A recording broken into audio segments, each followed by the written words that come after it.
はい、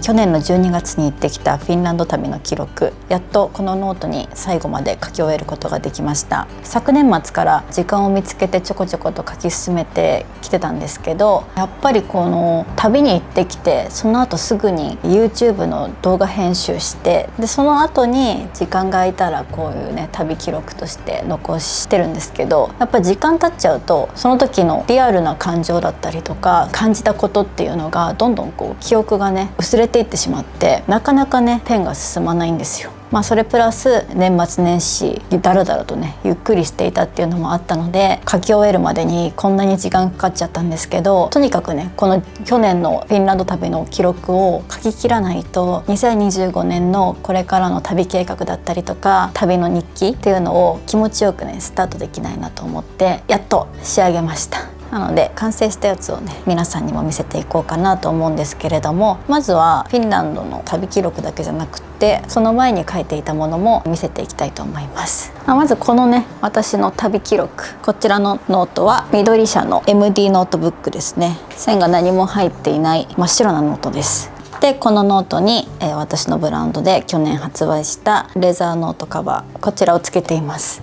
このノートは去年のスイス旅から記録を始めました。全部の旅の記録をこのノートに書いているわけではないんですけれども、6泊とか長期の旅行に行った時にこのノートに思い出とか記録、あとはその時感じたことみたいなのを書いてます。これも今年叶えたいなと思っている夏のフィンランドでの日々を陣にして、そして皆さんにお届けしたいというのがあるので、それの練習みたいな感じですね。なので結構文字多めですね。ちょこちょこシールとか貼りながら楽しんでいます。スイス1日目ですね。インスピックという携帯のね写真を印刷して、そして裏面がシールになってるのでノートにねこういう風に貼れるっていうものを使って食べたものだったりとか素敵な景色とかそういうのを貼って、そこに一言コメントを書くっていうのもやりました。これはスイス2日目。スイスは初めて訪れた場所なので思うこともたくさんあって、左半分にバーッとね文章を書いてます。3日目も同じように左側に文章、そして右側に写真、あとは電車に乗ったので高低差がこれぐらいだったとか、ジェラートがねすごく美味しかったみたいなのをシールとかでその嬉しいワクワクした感じを残してみたりしています。これは氷河特急に乗った時の記録ですね。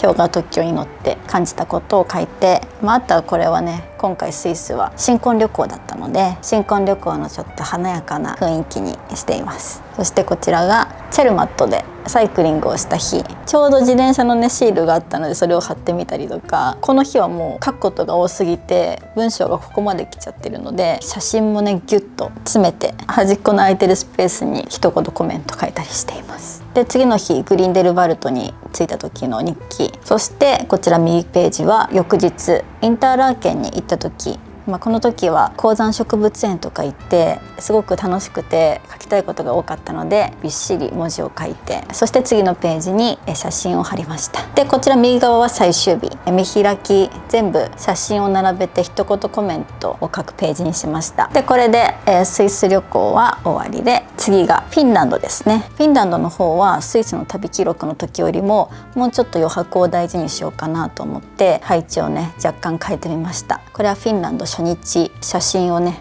交互に貼って、でその写真ごとの思ったこととか買ったものの場所だったりとか、こんなのが興味深かったみたいなことをね書いています。フィンランドはクリスマスシーズンに行ったので、私クリスマスのシールたくさん持ってるからちょっといっぱいシール貼っちゃおうかなと思ってシール貼って飾り付けてます。次はレビーですね。レビー1日目、ここから3日間オーロラハントが始まるので、オーロラハント中に感じたこととかこんなのが面白かったっていうのを結構書くこといっぱいあったので、こちらも見開き1ページで記録しています。次のページもレビーですね。レビー2日目、そして3日目です。雪で遊んでる時の楽しい雰囲気だったりとか、オーロラが見れた時の高揚と感動みたいなのを YouTube とはちょっと違う切り口で書いたりしています。そしてせっかくオーロラ見れたということで写真をプリントして、こちら半ページオーロラの写真を載せてみました。そして右側はヘルシンキに帰ってきたその日の出来事について写真と一言メモで綴っています。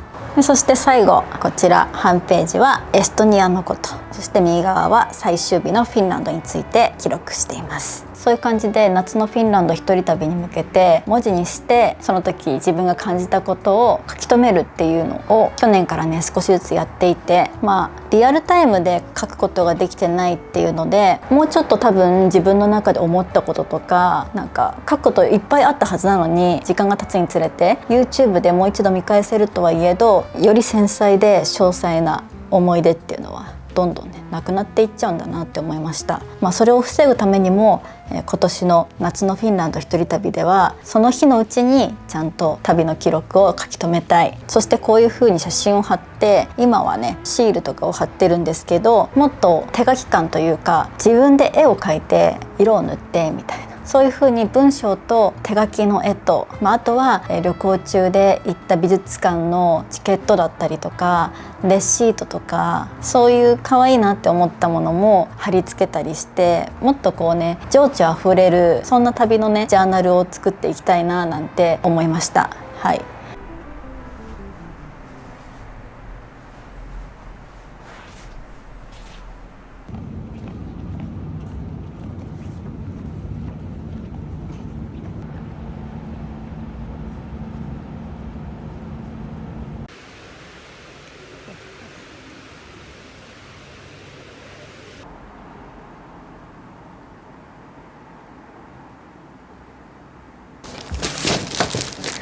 よいしょ。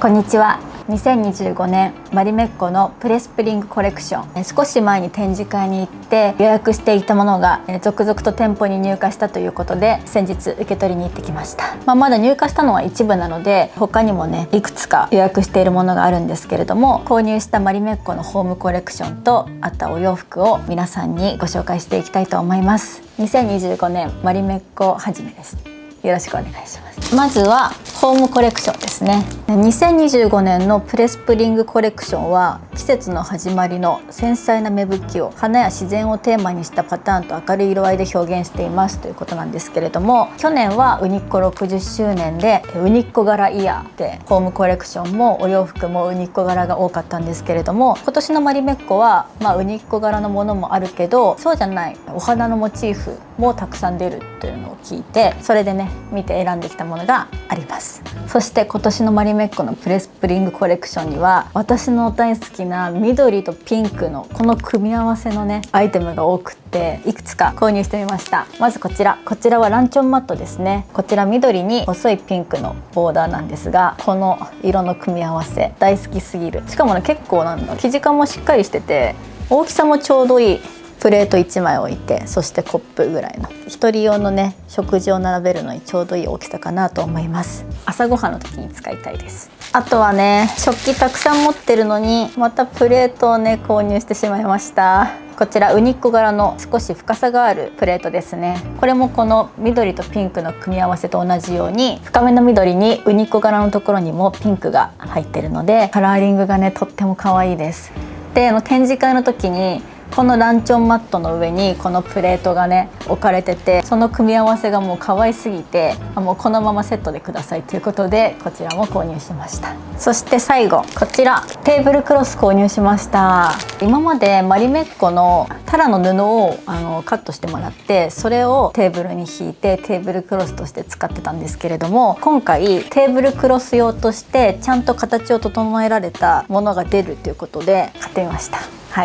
い、こちらです。ちょっと正方形みたいな形かな。これが、さっき説明したように、今年はマリメッコウニッコだけじゃないいろんなお花の柄をね展開しますよということで、こういうね可愛いお花柄もたくさん出てくるので、ウニッコ柄ばっかりだとなんか部屋の中がマリメッコ感強くなっちゃうんですけど、こういうねお花柄があるとまたね部屋の雰囲気が変わって見えるんじゃないかなと思ってこちら購入してみました。でこれちゃんとテーブルクロス用に作られてるので、布の端のところパイピングされてます。そしてマリメッコのタグもねちゃんとついてます。引いてみるとこういう感じになります。かわいい。結構大柄で派手なんですけれども、葉っぱの部分の濃いグリーンが多いので思ったよりもね落ち着いた感じ、大人っぽさがあります。そしてこのね裾のところのこの2段の線がねアクセントになって可愛いです。はい、あとはお洋服です。ホームコレクションは多分さっきの3点ぐらいで他には購入してなかったかなと思うんですけれども、お洋服はねこれから春夏にかけて着るように買いました。はい、その第1弾ですね。まずはこちらピッコロシャツ買いました。定番のピッコロシャツ。私これ紺色1枚持ってるんですけど結構使えるんですよ。でもう一つね違うカラー買いたいなと思って、なんかちょっとこのね茶色を見た時に私こういうカラーの服って全然持ってないなと思って購入してみました。ちょっと大人っぽいですよね。サイズは XS です。前のボタンをね閉めて着るのも可愛いです。はい、もうここにこうやってマリメッコのトートバッグ持ってこのまま本屋さんとか行きたいです。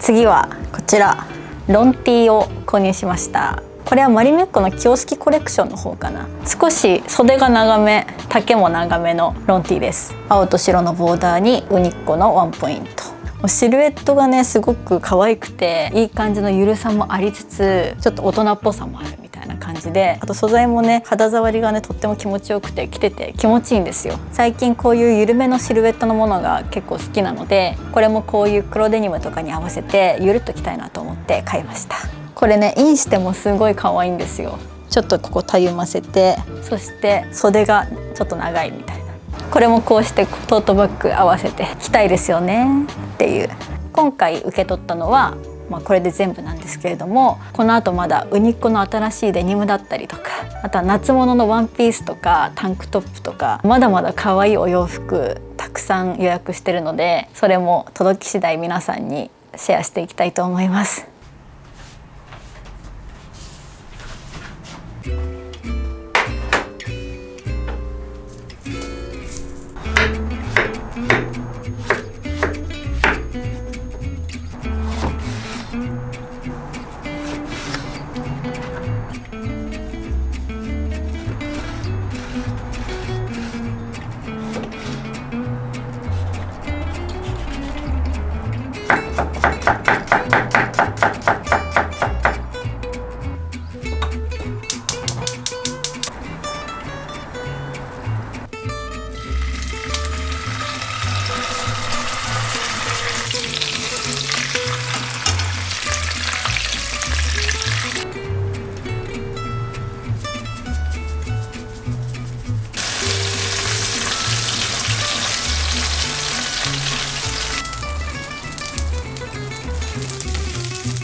ただきます。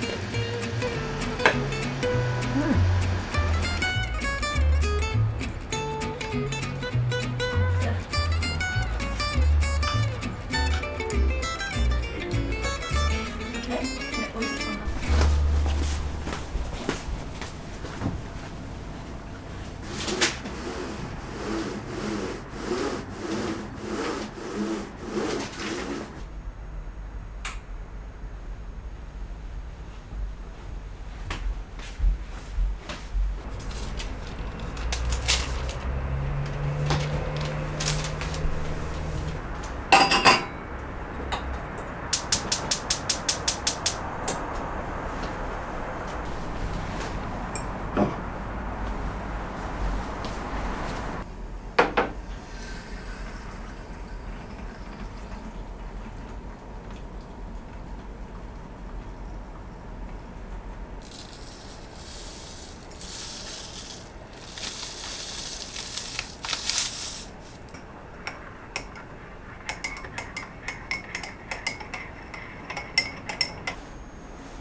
今日はこれからこちらの旅のジャーナルにビジョンボードというものを作っていきたいと思います。ここまでは2024年の旅のジャーナルなんですけれども、ここから先は2025年の旅の予定だったりとか計画、記録、そういうものを書き留めていく、そんな使い方をしていこうと思います。で、その表紙みたいな感じで左側半分にビジョンボードを作っていこうと思います。そのためにね、もう素材はいくつか印刷済みなんですが、ビジョンボードっていうのは今海外で流行っているものなんですけれども、インスタグラムとかでビジョンボードって調べるといろんなの出てくるかなと思うんですが、なんか2025年にやりたいこと、ウィッシュリストっていうのを箇条書きにするのもいいけど、パッと目で見て可視化できた方がよりモチベーションがアップするんじゃないかっていうことで、2025年にしたいこととか挑戦したいこと、こういうマインドで1年間生きていきたいみたいなやつのイメージ画像みたいなやつを、インスタグラムとかピンタレストとか、そういうところから自分で素材を印刷して貼っていくっていうような感じのものですね。ざっくり言うと。とにかくね、もうぎゅうぎゅうに今年やりたいことを貼り付けていって、それを見るたびにモチベーション上げていこうみたいな、そういうのがビジョンボードなんですけど、私もこの2025年の表紙としてこっちに作っていきたいと思います。そしてこっち側に一応絵だけじゃなくてどういうことしたいみたいなやつを箇条書きにね、ウィッシュリストみたいな感じで書いていこうかなと思ってます。ここにこちらのジャーナル、これは旅をメインとして書いていこうと思ってるので、旅のことを主にここウィッシュリスト埋めていきたいなと思っています。それでは始めていきましょう。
よし。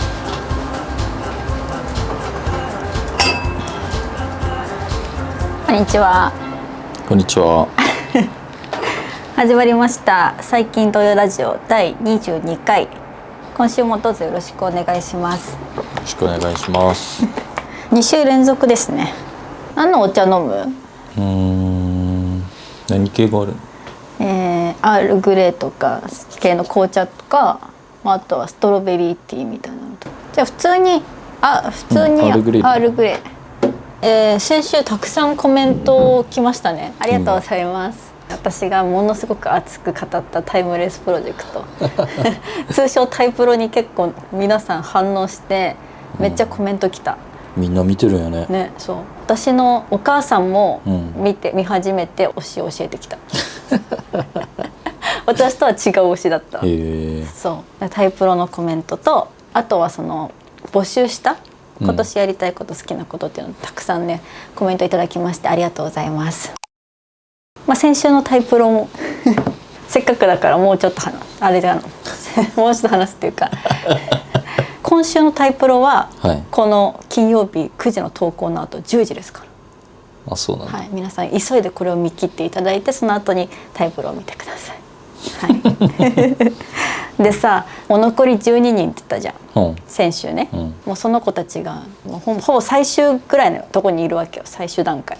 うんだから。あんあんの特集組まれたのね、21ページぐらい特集組まれて、うんプロの手が入ったメイクと、うんプロの手が入った写真、はいはい。そして衣装みたいな、うんでこうバチって撮られるじゃん。うんそれを見てね、うん私の推しの篠塚くんは、はい。私の中でデビュー決定です。何やそれ。おめでとうございますっていうでちょっと見せてあげるわ。いやこれはねやっぱ、私ちょっと感じてたよね、こうなりそうっていうの。見てどれ？この金髪、真ん中？この金髪の子よ。へえ。どう？ここにいる人はみんな、これがだから4人うん。 1チームで、次の4人、あそのまたやるとまた次の4人で全部で12人なんだけど、あ。うん。先週さ、うんあんだけさ、その篠塚くんっていうのは、聡明でね、このグループのことをいろいろ考えれてるとかさ、いろいろ言ってたけど、シンプルに顔がいいね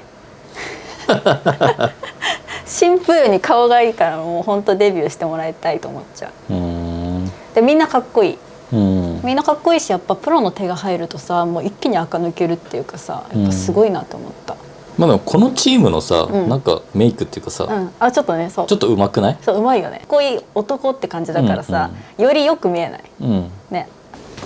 でもさ、その篠塚くんっていうのはさ、私的にその顔はそんな、なんていうの、おこがましいけど、タイプの系統の顔ではないんだよね。もうちょっとアンニュイな感じの顔の人が好きなんだけど、なんかその好きなタイプを超えてくる良さが彼にあるよね。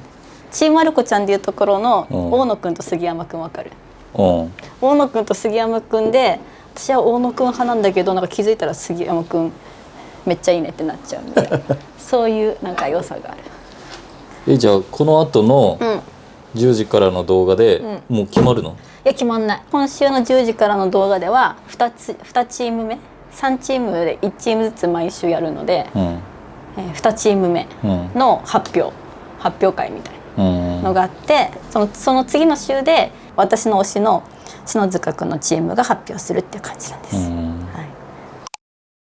はい、そういう感じでこれさ終わるまでタイプロの話これ続く？これ続かない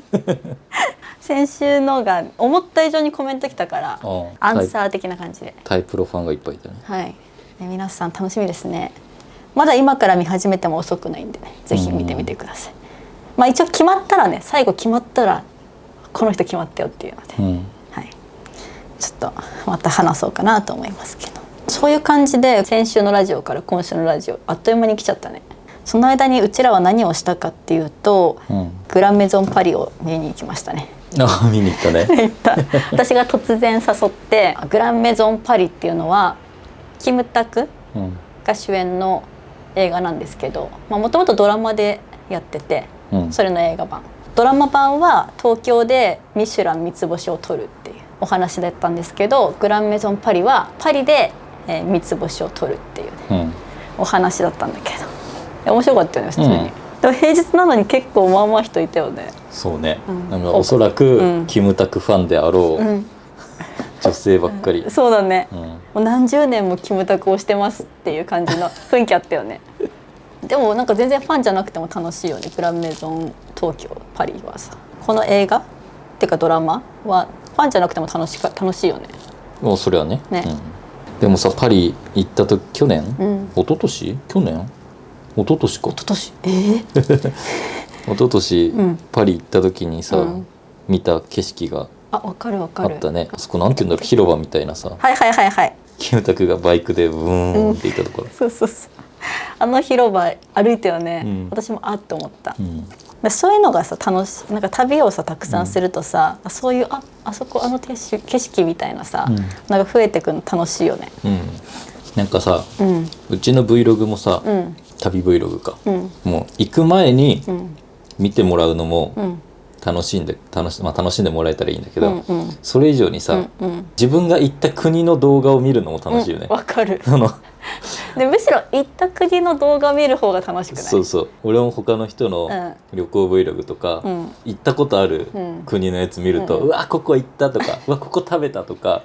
うわ懐かしいっていう面白さが行く前に見るよりもめっちゃ面白いよね。面白い。うわここ行くんやとかさ、わこの店のこっちの店の方が美味しいのになみたいなさなんか余計なさ、お世話みたいなさ、そうそうコメント、ここ行ったエリアなのに、うわこの店こんな有名なところあったんやとかさわかるわかるそんなんあったんやとかね、もうそれが旅の楽しみの一つなのかもね、よく言われるもん、いとこのお母さんとかにも、昔カナダ行ったことあるからカナダ行ってほしいとか言われる。なんか見たいって、また久しぶりに。これ全然顔向けないんだけど。うそ。これはちなみに佐賀県産のブランドみかんです。美味しそう。でもなんか身がムチムチしてる、もうなんか今年もみかん食べるの最後かなと思ってそうじゃん。もう冬終わっちゃうよね、そろそろ、もうすぐで2月だもん。3月になったらもう春だもんね。グランメゾンパリでさ、まあもちろんさ、三つ星取るための映画だから、ものすごいやっぱ美味しそうな料理がさ、わー出てくるわけ、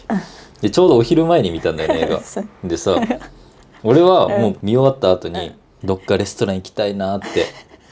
確かに思うよね。すごい思ったわけ、なんか近くのちょっとしたなんかフレンチとか行きたいなって言うやろうなって、私がそう、私俺はもうその気持ちだったわけ、なのに見終わった後に「はあ面白かったねアフリ行く」ってあれ見た後にアフリ、いやもちろんアフリも美味しいよ、アフリも美味しいけどあの映画を見た後にアフリで飲み込めるあなたすごいなと思った俺は。映画見たのがなんだっけ、六本木ヒルズだっけ、だったのね。六本木ヒルズで手っ取り早くご飯食べれるところでいつも私地下にあるさアフリなので、だからなんか考えた末に「あ今日アフリ行く」ってアフリ食べてるねしかも、でやっぱ映画たまに見に行くのって大事だなって思った、なんかああやってさやっぱ携帯触らずに一つの物語みたいなやつを真剣に見るって、なんかあんまり日常生活やってないなみたいな。いつもネットフリックスとか YouTube とかで長いさ動画とか映画とか見てるけど、何かしながら見てたり、ながら見だもんね。そうなんか携帯いじりながら映画見たり真剣に見ないから、細部まで見れてないのよ。でもやっぱ映画だとさ、なんでこういうカットにしたんだろうとか、ちゃんと見てるからこそこれパリで行ったとこじゃんとかさ、気づけるとかさ、そういうの大事だよねっていう、作品をちゃんと見るとか。最近だから読書とかもさしてても、なんかながら読みっていうかさらっと読んじゃって、全然内容頭入ってこなくて、いざ、最近おすすめの本ありますかって言われても、おすすめできないみたいな。なんか全てのものを軽くしか取ってなさすぎてちゃんと見れてなかった聞けてなかったんだなみたいな。やっぱ忙しいじゃん現代社会みんなだからやっぱながら見とか効率とかさ、それでも何かを得たいってさなってると思うんだけど、これはしっかり見たいみたいな時は、ちゃんとそれに対する時間を割かないといけないんだなって思い始めて、最近ちょっと早起きしたり。最近すごい早寝早起きだよねすごいもう夜10時ぐらいだったら眠くなっちゃって、7時には起きてるね、まあ7時でも世の中の皆さん的には遅って感じだと思うんだけど、この会社に行く必要がないこの仕事をしているこの今、別に早く起きる理由はないわけよ。そうね。私が遅れたら誰々さんに迷惑かかるとかないわけで、全部自己責任だから別に7時に起きなくてもいいところを7時に起きて、朝の時間をそういう何かをちゃんと見るとか得るとか、読むとかっていうのに使えるように最近なってきた。まだちょっとブレてるから、今日もね7時に実際目が覚めてたんだけど体が重くて、布団から出れなくて1時間布団にいちゃったから、そういうのをちょっとずつなくしていければなって思うし、今回バレットジャーナルをね、本当は年末年始に書きたかったの、でもなんかダラダラしちゃって、やっとゆっくりね時間を設けて旅を記録するっていうことに向き合って作り上げれて、やっと今から2025年のその旅の計画とか記録が始まるっていう。もうあなたと今まで出会った中で、ああもう早く寝ないとって言うようになったのは結構衝撃的やね。本当そうだよね。どっちかってやっぱ夜型っていうかさ、仕事とかも昼ぐらいからちょっと本気出して朝までやってみたいな、結局なんか効率がいいのか悪いのか分かんないみたいな状況だったけど、なんか今はすごい朝ちゃんと起きて、まあ起きれない時もあるとは思うけど、早く寝ないとっていう、なんかそういう意識が芽生えてるのがすごいなと思うし、なんか実際一日の効率はすごく良くなってる感じがする。そうそう、早く寝ないといけないから、あれもこれもやっとかないと10時とか11時に寝れないから、早くパタパタしてる気がする。なんかお風呂とか、まあ当たり前のことっちゃ当たり前なんやけどね、なかなかね、自営業っていうか一人でやるってなると、サラリーマンの人ができると、もう見てる人でもサラリーマンの人いると思うけど、自由な時間に働けるって、いや私はそういう状況になってもちゃんとできるって思ってる人いると思うけど、マジでできないからね。マジで自分に本当甘くなるよね。これね、いきなり最初からできる人、しかも一緒に働く仲間なしね、完全に一人でやるってなった時に、これをちゃんと自分で時間区切れる人ってほぼいないと思う。クライアントがいるとかいう状況じゃなくて、完全に一人で何かを作り出して勝手に発表していくっていう仕事でおいて、自分でちゃんと制限も受けれる人は多分ほぼいないと思う。わかる。本当にね、今だから奇跡の瞬間を生きてる。これがどこまで続くのか、何回も私早起きってやりました、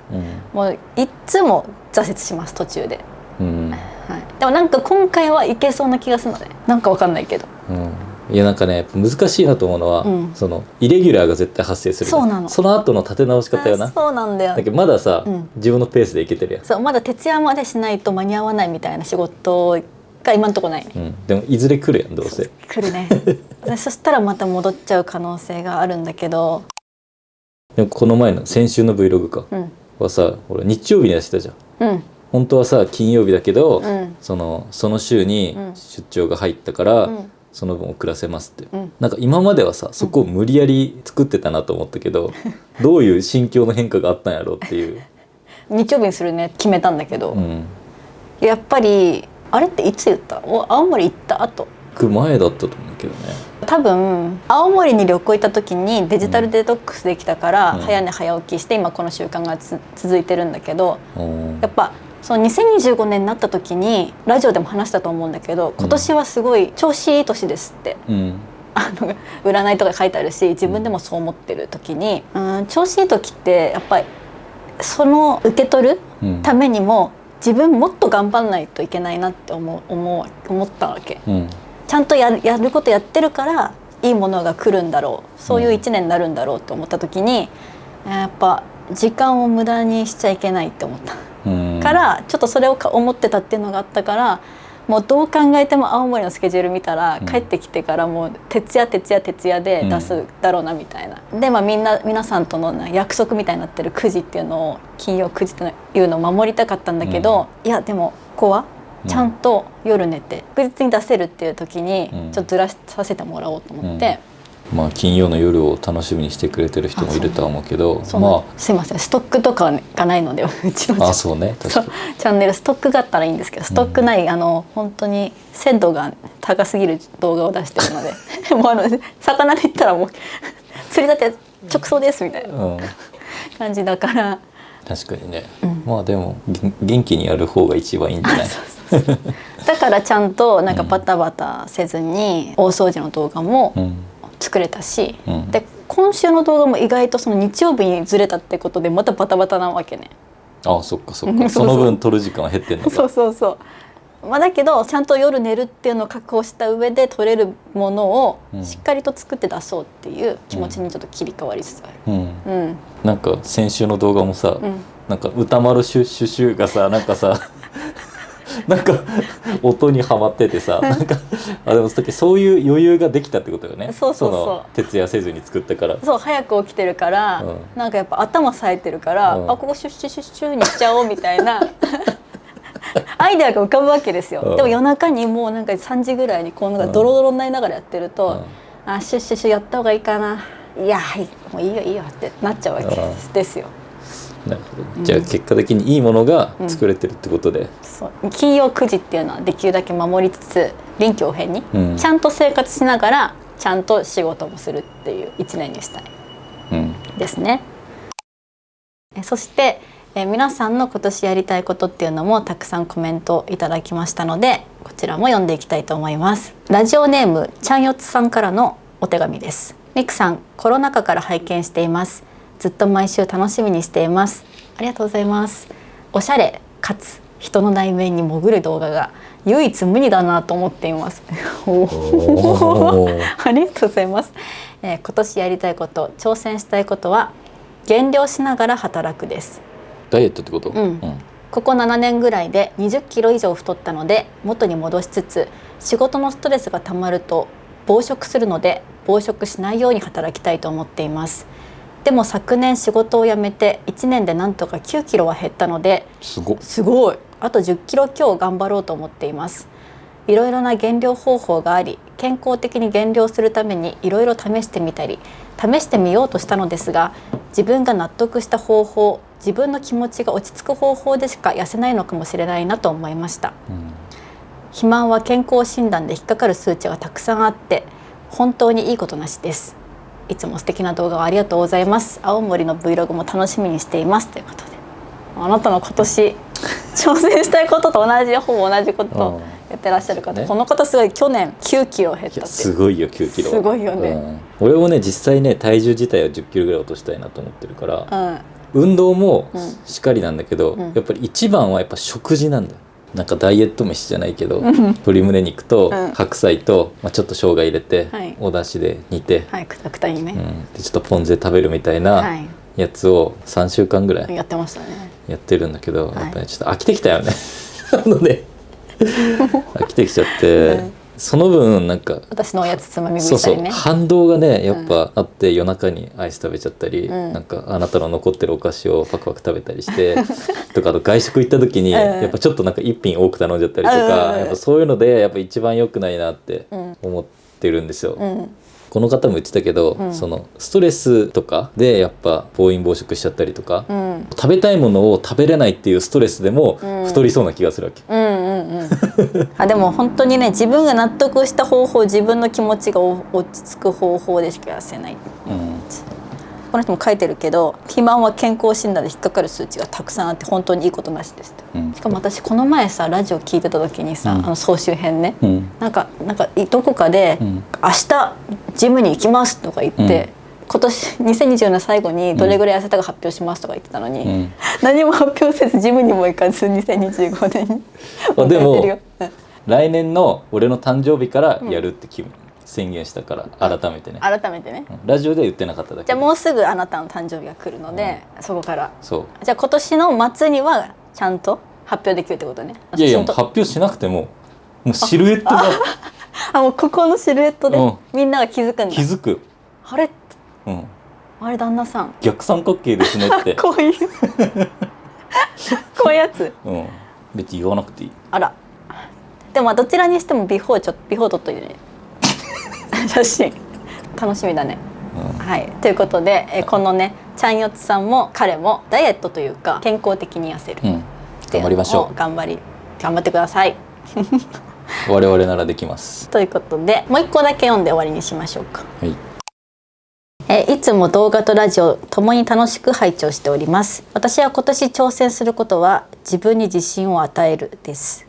今までは結果を重視するばかりで、そこに到達するまでに得たことを軽視していました。そのせいか周りにもよくどうしてそんなに自信がないのと言われてしまいます。そんな自分を変えたいと強く思う出来事が去年あり、自分に自信を与える1年にしようと決めました。具体的には3ヶ月ごとに目標を立てて、その目標を達成するために3ヶ月続けたことをカードに書こうと思っています。そのカードをお気に入りの缶ボックスに入れていき、1年後にパンパンにする予定です。ミクサヤン先生は今まで自分を信じられなくなった経験はありますか？あればその時どうやって克服したか教えていただきたいですということです。素晴らしい、なんか具体的じゃない？自信をつけるために3ヶ月ごとに目標を立てて、その目標を達成するために3ヶ月続けたことをカードに書いて、それをこう入れていくわけね。確かにちょっと楽しいかもね。ということで自信について、自分に自信をつけるということについて話していこうかなと思うんですけど、今まで自分を信じられなくなった経験ってある？あるけどない。わかる？言いたいこと。それどういうこと？例えばここにもう絶対譲れない確固たる自信があるわけですよ。でその周りにやんわりとした自信があるわけですよ。でここの表層の自信は何度もやられてますけど、ここのど真ん中の自信は傷つかないっていうか、傷つけないようにここだけは守るみたいなのはあるけど、その一番もう、ど真ん中のところがポキッと折れたりしたことはないっていうことね。そうね、折らないように頑張ったつもり。確かに私もちょっと同じかもしれないです。真ん中の部分が折れたことはないかも。その周りの部分で小さい自信喪失みたいなのはもう何度も何度もあるんだけど、根底にある自分は絶対に大丈夫みたいな、そういう謎の自信みたいな、自分が持ってるものっていうのは折れたことはないかなって思う。でそのどうやって克服したかみたいななんですけど、このコメントを見た時にちょうど私その時にラジオ聞いてて、それがレアロマンの車さんっていう人と、あともう一人ちょっと知らない方だったんだけど、が話してるラジオをたまたま聞いたのね。その令和ロマンの車さんは自己肯定感が鬼高いから落ち込むとか、自分に自信なくすみたいなことが一切ないんだって。例えば自分のちょっと悪いこととか失敗があっても、これはこの俺の人生というゲームの中での試練でこれを乗り越えれるかみたいなゲームみたいなものでしかなくて、絶対にどっちに転んでもプラスになるって分かるから、全部ポジティブに捉えられるから、ネガティブになることがあんまないんですよみたいな、心が折れることないんですよみたいな、話してて、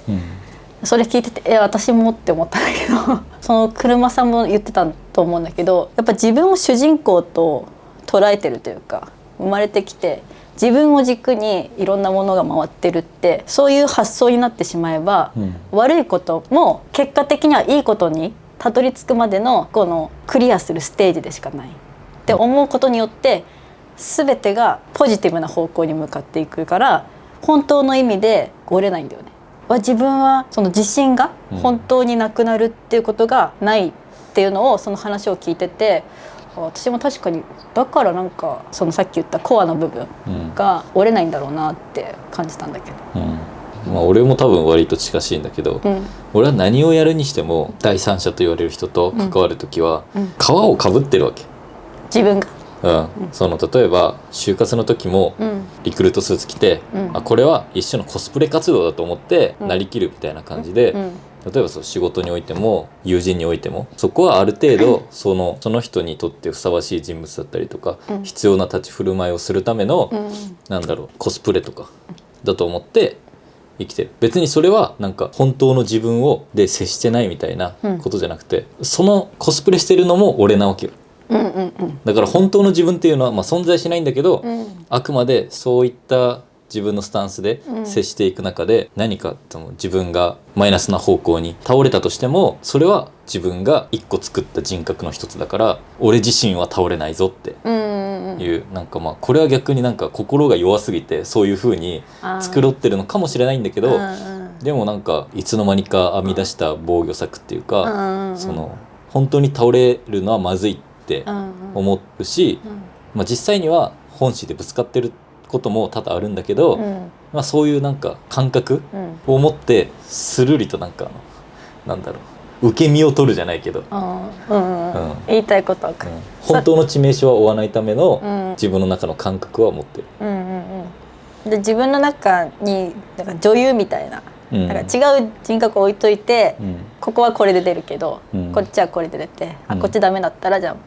違うところでまた人増やしてみたいな形ってことだよね。わかる。でもさっきも言ったけど、それって確かに心が弱いっていうのを自覚してるからこそのなんだろう対策な気がして、うん、確かに私もポジティブなんだけど、じゃあだからといってめちゃめちゃハートが強いのかって言ったらそうではないと思ってるんで、自分は意外と繊細な方だと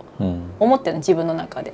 でもこうやってそういう風に全てのそういう辛いこととかは自分がうまくいくための通過点でしかないって思えてるのは、そう思おうとしてるっていうか、うん、そう思おうとして訓練していって、どんどん自分にそういうふうに暗示をかけていったりとか、うん、それでちょっとずつ乗り越えていったものがあったから、自然と心の弱さもついてきたというか、うんうん、なんかわかる？わかる。迷信みたいなのを自分にもともとは絶対もっと弱かったんだけど、いやこれは私に次に行くための何かのステップだからとか、これ大丈夫だからって自分に自分で言って、自分をちゃんと主人公として送って決めてちょっとずつそう思い込んできたからここがあるんだろうなって今聞いてて思ったわ。うん、この方もさ、結局もうやるって決めてやってるから、もう文章からもさ、なんか勢いが伝わってくるじゃん。やっぱりやると決めた人は強いなと思うし、これがまあ失敗するってことはないと思うけど、なんだろう、失敗しても気にしないっていうか、なんかやるって決めた人は強いなってなんか改めて思ったね。思ったの確かに、もうこの決めたって言った時点でもう一個これ自信だから、実はもう始まってるみたいなところがあって、やっぱその自信がないとかさ、どうしてもネガティブになっちゃうっていう人の気持ちも分かるし、自分にもそういう風になる瞬間があるんだけど、でもどう考えても人生生きていく中でこれは自分でやると決めたし、これは大丈夫、これで失敗しても私は折れないって思ってそっちの道に進んだ方がどう考えてもいい方向に行くと思うんだよね。それって難しい人がいるのも分かるし、なかなかそんな切り替えれないよっていう人もいると思うんだけど、でも絶対にこっち側にいるよりこっち側に行った方が1年後2年後、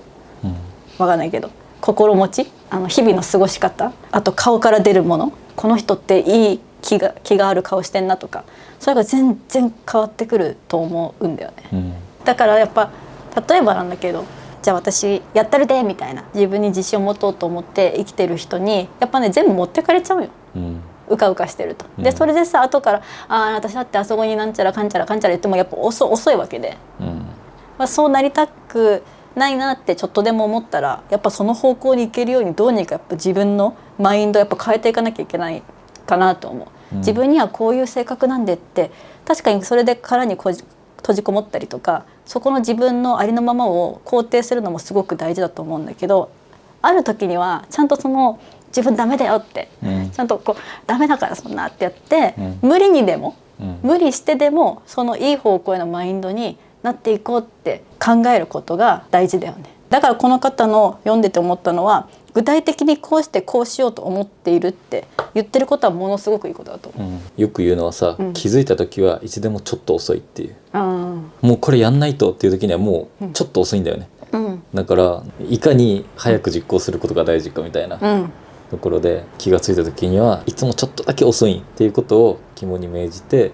もうやるならやるって決める自分がいてもいいんじゃないかなとは思いますね、やったらね絶対うまくいくんだからならもうやらない他なくないって、やっぱもうそれで自分で尻叩いていくしかないと思うんだよね、私も早起きするのすごい苦手だし、やんなくてもいいかなって思ったけど、いやでも私はもっとなんかいろんなものを仕事で得たりとか、いい方向に進んでいきたいと思うなら1分1秒でも何か他のことをしないとそこにたどり着けないような気がしてるから、これが本当に仕事とつながるのかはまだ分かってないけど、やっといた方がいいって一瞬でも思ったらやらないとって、それがどこまで続くか分かんない、途中で諦めてもいいと思う。ただそのやろうと思ってすぐパッて やれた、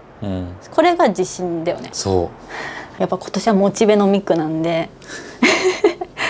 去年も言ったと思うんだけど、やっぱそういう風に毎年モチベーション高くっていうのはやっぱきついと思うんだけど、やっぱり自分がちょっと上向きな気持ちになりたい、もっと上に行きたいと思うならばマインド変えるしかない。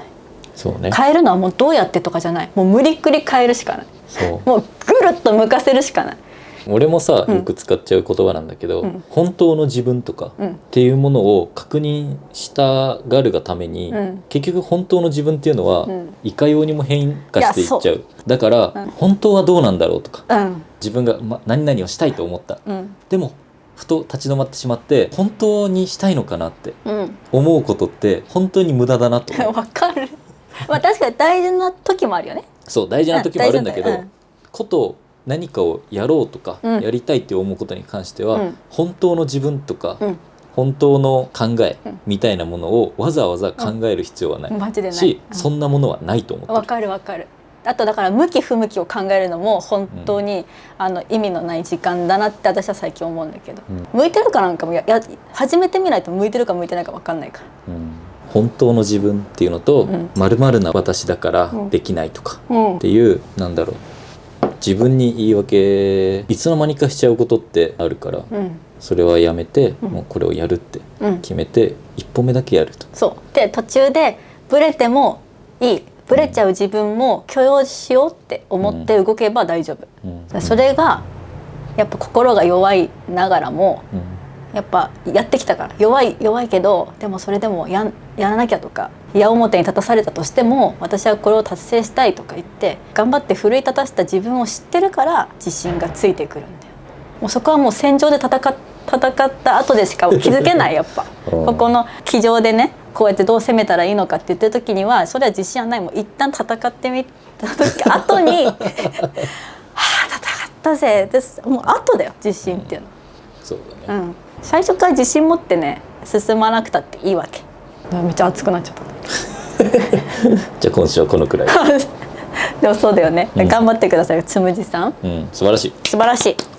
ぜひお気に入りの缶ボックスをパンパンにしてください。これいいな。私もこのなんか缶になんか入れてくっていう。でもあなたはそれがジャーナルなんじゃない